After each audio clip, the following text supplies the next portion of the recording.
please, if you like what you see, subscribe. We'd appreciate it. UFC 315, Dragon's Den MMA. Thinks Belal is going to get robbed this weekend against JDM. I don't know if he'll get robbed, but it's a tough opponent, and we'll talk more about that soon because this is a lot of people do not want Belal to win, including probably the UFC. So, well, yeah, I know. I can see what he's saying. Yeah.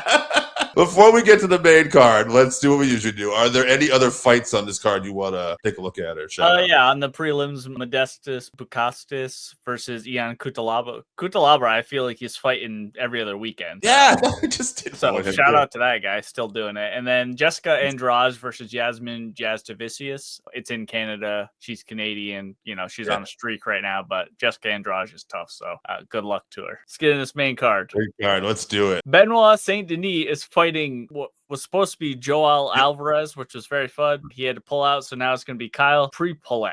Yeah, Kyle Prepolek is 18-8, 10 KOs, 4 subs, 4 decisions. He's won 4 out of his last 5, and he's had a 3-fight win streak, all finishes. But this is his UFC debut. He's from Canada, so I have a feeling that's part of why they gave him this fight. But Benoit Saint-Denis, 13-3-1, 4 KOs, 9 subs. He's coming off 2 losses though here, but to Dustin Poirier and Renato Moicano. But he did get finished in each of those. Prior to that, he was on a 5-fight win streak with all finishes. And as Dragon's Den MMA, that he gave him a nobody. I'm not saying I don't know the guy, but I will say this.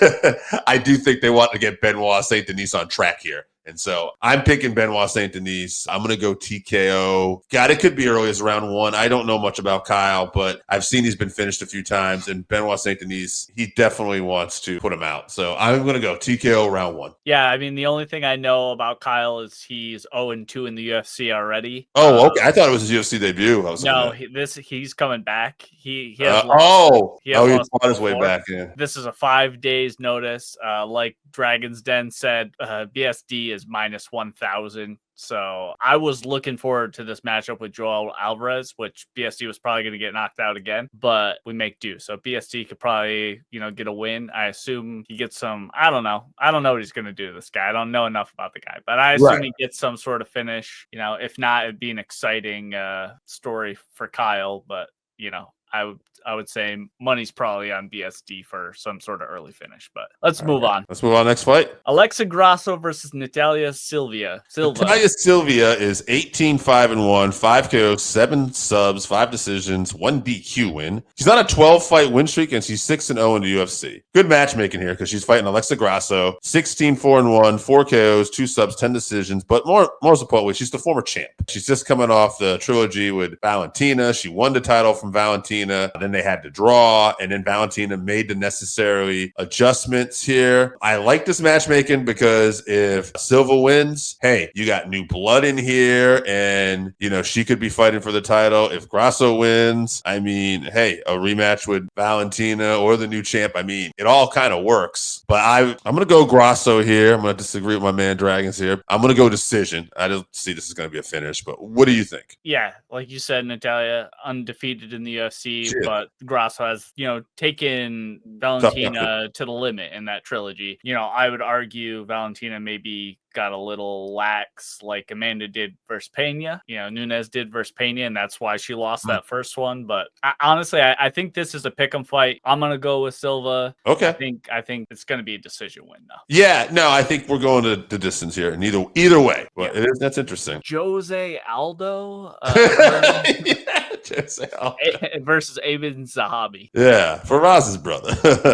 Aiemann Zahabi is 12-2, 6 KOs, 2 subs, 4 decisions, 5-fight win streak, 6-2 in the UFC. Aldo, he's a freaking legend. I don't even know why I got to go through this guy's stats if you don't know. 32-9, 17 KOs, 1 sub, 14 decision, UFC Hall of Fame already, featherweight champion twice, arguably the featherweight GOAT, although I've kind of leaned towards Volk these days. But nonetheless, Aldo to me is still one of those guys who's near the top, but he's just not quite there. I know he's coming off a loss, I think, in his last one, right? Is it?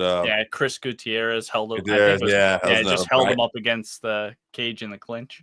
Yeah, but I'm going to have to see more. I'm going to have to see Zahabi's going to have to make a better impression. I will say this. His brother's a great coach. And obviously with somebody like Aldo, there's a ton to game plan for here. So we'll see what happens, but I'm going to go Aldo decision. Yeah, Zahabi hasn't fought anyone near the level of Jose. Mario Batista. Yes, thank you, Dragon's Den. And then I know Jose has a lot of miles on him, but I think stylistically this is a good matchup. Zahabi likes to strike, Aldo. We know Aldo. So I think he gets a finish. I'll say it's later in the fight. I'll say round 3 TKO for Jose. Co-main event, Valentina Shevchenko versus Manon Fiorot. Manon 12-1, 6 KOs, 6 decisions, 12 fight win streaks. He lost her first fight, hasn't looked back, 7-0 in the UFC. But Valentina 24-4-1, 8 KOs, 7 sub, 9 decisions. Here's a lady that I thought when she fought Grasso, she had a fight prior to that where I remember thinking to myself, she looks like she's slowing down a bit. And then Grasso finished her. Talia Santos basically beat Valentina and got robbed. Now she's over in PFL. But I mean, at the end of the day, like Valentina made the necessary adjustments when she came back to fight Grasso. It was a draw. It was a close fight. I thought she might have won that fight, but then there was no mistake in the last fight. Valentina did what she did. So, yeah, I got to go Valentina until someone shows me different here. Valentina, like, I don't know. I was just really impressed she was able to make those adjustments. This could be a coming out for Manon. Don't get me wrong, but I'm going to have to see it for some smart money. I'll go with the champ.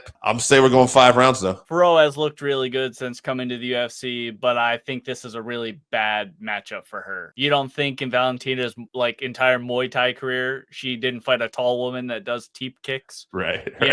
So I think Valentina puts her to sleep. I'll say round 3 KO for Valentina. I think she, is patient early in the fight, and then she puts it on her later. I love the names of some of the guys coming in there. Straight on the bus. Underdogs are winning both main and co-main event. Thank you for the comments, brother. And let's find out, man. Middleweight belt, or welterweight belt, I'm sorry. Belal Muhammad versus Jack Della Maddalena. Jack is 17-2, 12 KOs, 2 subs, 3 decisions, 7-0 in the UFC. Belal 24-3-1, 5 KOs, 1 subs, 18 decisions. He's won 10 out of his last 11. His last loss was to Jeff Neal back in 2019. He hasn't lost in forever. Belal is a tough guy who might not be the most exciting fighter, but he gets it done. I mean, some of his performances are, I enjoyed the clinic he put on Leon Edwards personally, but I think JDM is a tough matchup for Belal. I think he's one of the toughest matchups for him. And I think we had some interesting discussion earlier here when we talked about maybe the UFC isn't crazy about Belal. And I do think this fight is going to go to distance. I don't think necessarily JDM will need help anyway. You know what I mean? It's a close fight. Don't get me wrong. I'm not saying all the respect in the world, Belal, but I do feel like this is the toughest matchup forming a division right now. So I'm going to go JDM gets it a decision one way or another, however they need to get this done. Yeah, I saw something saying Belal wasn't going to shoot for a takedown. He wants to show his, he always says he has Canelo hands or whatever. Yes. So that better not be true because he'll 100% get KO. Oh, yeah. So I don't think he's really going to do that, though. So no, I expect a classic Belal fight. He gets caught a couple times, I assume, but he just puts a pace on him with relentless pressure, lots of takedown attempts, slowly wearing him down with clinch work, and just outpointing him. So I'm picking Belal by decision, but if anyone is going to beat Belal outside of Ian Gary, as much as I don't really want to say that, I could see Ian Gary, but outside of him, I think JDM can get it done. He has excellent footwork. He has tremendous boxing. He goes to the body a lot, which could wear down. I mean, Belal's got a giant head. He could get knocked out, but I think it's more likely if he does get taken out, it's JDM's body. But, best of luck to him. I don't think that's going to happen. I think Belal probably gets it done.